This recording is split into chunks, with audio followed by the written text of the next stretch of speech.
What's up everyone, I hope you are doing well. I am Jay. I welcome you in this video। और आज के इस video में प्यारे साथियों हम क्लास 9th की इंग्लिश की बिहाइव बुक का चैप्टर नंबर 1 पढ़ने जा रहे हैं और जिस चैप्टर का नाम है आपका द फन दे हैड, यानी कि इसका मतलब है उन्हें जो मज़ा आया। तो आइए वीडियो की शुरुआत करते हैं। देखिए, this story is set in the future, यानी यह कहानी भविष्य पर आधारित है। व्हेन का मतलब होता है जब।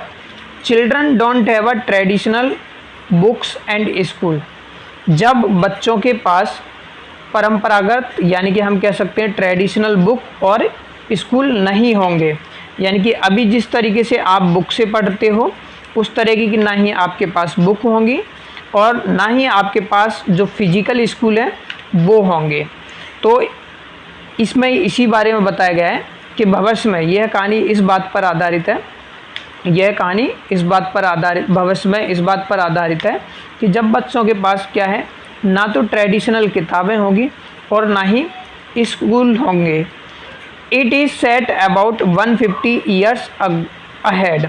अहेड का मतलब होता है वैसे आगे। तो ये कहानी जो है लगभग आज से 150 साल भविष्य के बारे में बात कर रही है, जब आपके पास क्या रहेंगे, मैकेनिकल टीचर आ जाएंगे। हालांकि जो अभी टीचर आपको पढ़ा रहे हैं उस तरीके से नहीं, बल्कि मान लीजिए आप अभी यूट्यूब से पढ़ रहे हैं, इस तरीके से क्या है आपके पास मैकेनिकल रोबोटिक टीचर आपके पास होंगे। ठीक है, ना ही आपके पास बुक होंगी। बुक कैसी फॉर्म में होंगी आपके पास, डिजिटल फॉर्म में हो सकती है। तो ये कहानी उस बात पर प्रकाश डालती है। नेक्स्ट देखिए, वन डे यानी एक दिन। मार्गी, मार्गी लड़की का नाम है। A little girl in the story, यानी मार्गी जो है एक छोटी लड़की है इस कहानी में।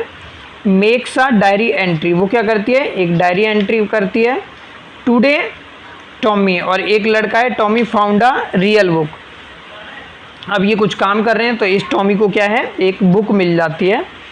टॉमी अ बॉय 13 ईयर्स, तो जो टॉमी जो लड़का है ये क्या है, 13 साल का है।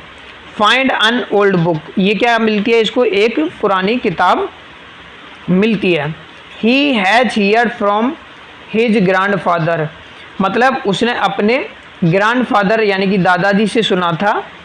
That there used to be books and separate spacious building for school, यानी कि उसने अपने जो ग्रैंड फादर हैं उसके उनसे इसके बारे में सुना था कि हमारे पास क्या है, हम बुक यूज किया करते थे। यूज टू यूज हुआ करता है, इसका मतलब क्या है, उसके दादा उसको बता रहे हैं कि हम बुक यूज किया कर सकते थे।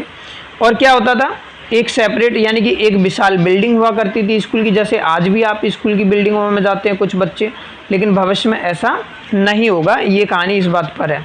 तो कहता है when he finds a real book from the attic in his house, तो जब वो क्या करता है, एक रियल किताब उसको मिलती है। कहाँ पर, एटिक। एटिक का मतलब वैसे क्या होता है, टाड़ होता है। टाड़ देसी भाषा में हम कहते हैं, लेकिन अगर मैं बोलूँ जैसे आप मान लीजिए घर में रहते हैं, ये घर है आपका, रूम है, और रूम के पास आपको पता होगा कि मम्मी ने जो है आपके ऊपर एक अलमारी टाइप का ये बनाया हुआ होता है जिसके ऊपर हम कुछ भी कबाड़ा डाल देते हैं, उसी को हम क्या बोलते हैं, एटिक बोलते हैं। ठीक है, और इसको हम अगर हम बात करें तो इसको अटारी भी बोलते हैं। ठीक है, तो एटिक जो इसके घर में था और वहाँ पर क्या है, इसको ये बुक मिलती है। तो ही इज एक्साइटेड, यानी कि वो क्या है, बहुत ज़्यादा उत्सुक होता है। तो टॉमी एंड मार्गी स्टार्ट रीडिंग द बुक। अब जो टॉमी है और मार्गी है ये दोनों बच्चे क्या करते हैं, बुक को पढ़ना शुरू करते हैं। And find a lot of new information about the old system of education, और इनको क्या है, उस बुक के माध्यम से इनको क्या है, बहुत सारी न्यू इन्फॉर्मेशन क्या है मिलती हैं। किसके बारे में, ओल्ड स्कूल एजुकेशन सिस्टम के बारे में। तो जी जब ये किताब को पढ़ते हैं, ठीक है, टॉमी एंड मार्गी, तो इनको क्या मिलता है, इनको बहुत सारी जो पुराने स्कूल के सिस्टम हुआ करते थे उनके बारे में इनको जानकारी मिलती है। नेक्स्ट कहता है टॉमी एंड मार्गी do not have a formal school and human teacher. तो टॉमी एंड मार्गी के पास क्या है, जो औपचारिक स्कूल होते हैं और जो ह्यूमन टीचर हैं वो नहीं है। ठीक है, फॉर्मल एजुकेशन का मतलब यही है, आपका ये स्कूल है और आप देखा होगा कि बन ठन कर मॉर्निंग में तुम जाते हो स्कूल में, ठीक है, उनके पास नहीं है। ना ही मान लो स्कूल में आपको टीचर मैडम आती है, वो डांटती है, कभी आपको स्कूल ग्राउंड में खिलाने लेकर जाते हैं, ठीक है। तो बहुत सारी जो ह्यूमन टीचर होते हैं वो इनके पास नहीं है जो आपके पास अभी है। तो 150 साल बाद भाई आपके पास भी हो सकता है। जैसे कोविड में आपने देखा था कि सारी चीज़ें क्या है, मोबाइल पर ही आ गई थी, ठीक है। तो ऐसा संभावित हो भी सकता है। तो ये कहानी उसी पर है। तो यही बात इस लाइन में बोली गई है कि टॉमी एंड मार्गी do not have a formal school and human teacher. तो टॉमी और मार्गी के पास क्या है, ना तो ह्यूमन टीचर है और ना ही क्या है, फॉर्मल एजुकेशन है, ठीक है, सॉरी फॉर्मल स्कूल है। नेक्स्ट लाइन कहती है the next room to their bedroom is their school. तो जहाँ पर उनका बेडरूम है और उससे अगले वाला ही क्या है, उनका स्कूल रूम बन जाता है, ठीक है। मान लो आप इस रूम में आप क्या करते हो, आपका बेडरूम है और अगले रूम में ही आपका क्या है भाई, मान लो सेटअप लगा हुआ है, लैपटॉप है, जहाँ पर आप क्लास वगैरह लेते हो, तो वहीं पर क्या है, आपका स्कूल रूम बन गया, ठीक है। तो ये लाइन ये इसी बात को समझाती है। The next room to the their bedroom is their school room. They have a mechanical teacher. तो उनके पास कैसे हैं, मैकेनिकल टीचर हैं, ठीक है। The teacher has a big screen. Teacher के पास क्या है, एक बहुत बड़ी स्क्रीन होती है जिस पर क्या है, showing all the lesson and questions. और उस पर क्या है, सभी टीचर क्या करते हैं, एक बड़ी सी स्क्रीन है जिस पर क्या करते हैं, जो भी लेसन, जो भी पाठ पढ़ा रहे हैं या जो भी क्वेश्चन करा रहे हैं वो उनको दिखाई देता है। जैसे आप मान लो ये मोबाइल पर या टीवी पर आप अगर आप इस वीडियो को देख रहे हो तो आप समझ सकते हो कि मैं क्या हूँ, आपका मैकेनिकल टीचर, ठीक है। और एक बड़ी सी स्क्रीन पर आप ये देख रहे हो, मान लो मोबाइल की स्क्रीन पर ही, जहाँ पर मैं क्या है, आपको इस पार्ट को पढ़ा रहा हूँ, ठीक है। तो उसी तरीके से उनकी लाइफ है। कहते हैं there is a slot where each child has to put homework and assignment for evaluation.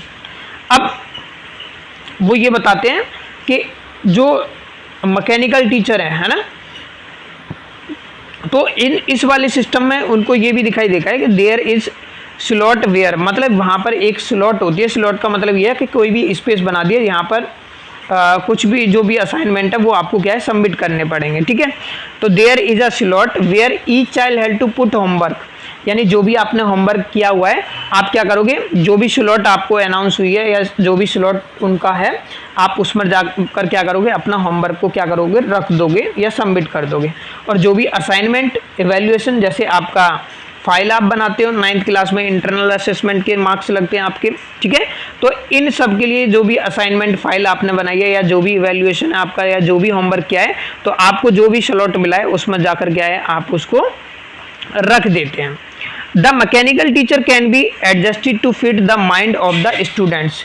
ये कहता है कि जो मैकेनिकल टीचर होते हैं ना, वो बच्चों के माइंड के अकॉर्डिंग तो क्या है, बिल्कुल सेट किए जा सकते हैं, एडजस्ट किए जा सकते हैं। If there is any fault, यानी कि अगर कोई गलती होती है तो इट कैन बी करेक्टेड, उसको संभाला भी जा सकता है। When Margie performance is not up to the mark in geography. तो ये मार्गी है, इसके क्या है, इसको जियोग्राफी में क्या है, इसके मार्क्स जो हैं ये मतलब ठीक नहीं है पढ़ने में, इसके मार्क्स अप टू नहीं है, ठीक है। तो हर टीचर इज री एडजस्ट, यानी कि क्या कर देते हैं, पुनः समायोजित कर देते हैं उसको, ठीक है। लेकिन when Margie come to know about the old school from the book, यानी कि मार्गी को जब क्या है, जो पुरानी किताब थी और उस किताब को पढ़कर जब मार्गी को पुराने यानी कि ओल्ड स्कूल सिस्टम के बारे में पता चलता है, तो मार्गी क्या करती है, सी स्टार्ट्स हेटिंग हर स्कूल। तो मार्गी क्या कर देती है, अपने जो उनके ये हम कह सकते हैं रोबोटिक स्कूल या मैकेनिकल जो टीचर हैं उनके जो भी सिस्टम उनका है, उस स्कूल से क्या करने लग जाती है, वो हेट करने लग जाती है। हेट का मतलब क्या है, नफरत करने लग जाती है, ठीक है। तो जब मार्गी को किताबों से यह पता लगता है, पुराने स्कूल सिस्टम के बारे में पता लगती है, तो वो अपने जो मैकेनिकल जो रोबोटिक सिस्टम है स्कूल का, उस स्कूल से क्या है, वो नफरत करने लग जाती है। और सी लाइक्स द ओल्ड स्कूल, और वो क्या करती है, वो इस जो पुराना स्कूल सिस्टम है उसको क्या है, पसंद करती है, more than her on school, जो उसका मैकेनिकल या हम कह सकते हैं रोबोटिक जो भी करंट में स्कूल है उसका, उससे वो क्या है अपनी नफरत करने लग जाती है, जबकि वो ओल्ड स्कूल को क्या है बहुत ज़्यादा पसंद करती है। अब क्यों करती है, तो वो यहाँ पर बताया हुआ है कि सी थिंग्स, यानी कि वह सोचती है what fun the kids might be having, यानी बच्चे क्या करते हैं भाई, बच्चे मज़े भी करते हैं। देखो अगर आप क्लास में बोर हो रहे हो तो कभी कभी क्या करते हो, टीचर से रिक्वेस्ट कर कर के सर हमें आप क्या है गेम खिलाने ले चलो, ठीक है, या आप कोई एक्टिविटी करा दो, तो बच्चों को क्या है थोड़ा सा क्या आता है वहाँ पर फन, यानी कि मज़े भी करते हैं बच्चे क्लास में, और आपस में भी कर सकते हो आप। दूसरा कहती है कि studying playing and enjoying together, और बच्चे क्या करते हैं भाई, पढ़ते भी हैं साथ साथ खेलते भी हैं और मज़े भी करते हैं साथ साथ क्लास में, तो आपने देखा होगा। जबकि अगर हम बात करें मैकेनिकल एंड रोबोटिक में, क्योंकि उसका स्कूल कहाँ पर है, उसका स्कूल तो अगर हम देखा जाए तो उसका स्कूल तो बिल्कुल क्या है, उसका जो बेडरूम है उस बेडरूम से के पास ही क्या है, उसका अगले रूम में क्या है, जो बेडरूम मान लीजिए आपका ये है, और उससे अगले स्कूल अगले रूम में क्या है, उसके घर में क्या है स्कूल है। तो भाई ऐसे में अगर वो दोस्तों के साथ एंजॉय करे तो नहीं कर सकती है, बार बार क्या है बड़ी स्क्रीन पर जाकर लेसन्स और सारी चीज़ें पढ़ा देते हैं, तो पढ़ा तो देते हैं लेकिन जो फिजिकल डेवलपमेंट है वो आपका नहीं हो पाता है। तो इसीलिए मार्गी को क्या है, मार्गी के लिए जो ओल्ड स्कूल सिस्टम है ना, जहाँ पर क्या है आपको स्कूल की बिल्डिंग है आपकी, जैसे आप अभी सभी जाते हो स्कूल जाते हो, जहाँ पर आपको ह्यूमन टीचर मिलते हैं, तो वहाँ पर आप क्या है आपके फ्रेंड भी मिलते हैं, तो वहाँ पर आप क्या करते हो बहुत सारा इन्जॉय करते हो। तो ये चैप्टर कंप्लीटली इस बात पर आधारित है, ठीक है। तो ये कहानी इस बात पर आधारित है कि आज से आने वाले समय में लगभग 150 साल बाद स्कूल जो है वो किस तरीके का होगा, और आप भी देखोगे कि हो सकता है कि आने वाले समय में क्या है जो बुक है आपकी वो आपके पास ना हो, आपके पास जो ह्यूमन टीचर हैं वो ना हो, क्या पता आप सारी चीज़ें धीरे धीरे ऑनलाइन हो रही हैं, तो ऐसा पॉसिबल है। फ़िलहाल आपको बताना है कि आपको कौन सा स्कूल ज़्यादा पसंद है, जैसे मार्गी को ओल्ड स्कूल सिस्टम सब पसंद आया, तो आप भी बताओगे कि आपको मैकेनिकल टीचर से पढ़ना अच्छा लगता है जो रोबोटिक होते हैं, या फिर आपको जो फिजिकल हम स्कूल में जाते हैं अपने दोस्तों के साथ पढ़ते भी हैं, एंजॉय भी करते हैं, मज़े भी करते हैं, ठीक है, और खेलते भी हैं, ये ज़्यादा अच्छा है। तो कमेंट कर आप जल्दी से बताइए। Thank you for watching.